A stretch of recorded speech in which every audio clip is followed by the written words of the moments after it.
احمد عبد الباسط الشهير بشرويده. يا سلام يا سلام، هو ده الكلام.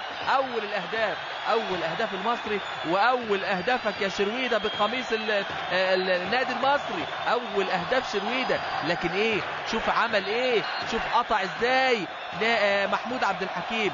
شوف ايهاب المصري عمل العرضيه ازاي، عرضيه عالميه ورأسيه 100 وهدف يفرح البورسعيديه.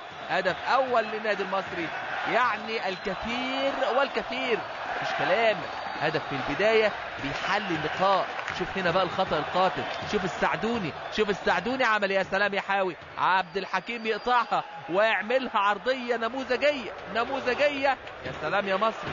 ايهاب المصري لاعب نادي المصري، طبعا هيلعب فين الا في المصري ايهاب المصري، لكن طبعا احمد شديد هدف حديد. يا سلام يا سلام، هو ده الكلام. هدف ثاني للنادي المصري، هدف غالي للنادي المصري. افتكروا الهدف ده هيعمل ايه في الشوط الثاني، افتكروا الهدف ده هيعمل ايه في الشوط الثاني. احمد شديد بيسجل هدف في مرمى نادي وادي دجله بالتخصص. ما عندوش غير هدف واحد في بطوله الدوري، هدف واحد بس. عارفين جابوا في مرمى مين؟ جابوا في مرمى وادي دجله، وعنده هدفين دلوقتي، الاثنين في وادي دجله.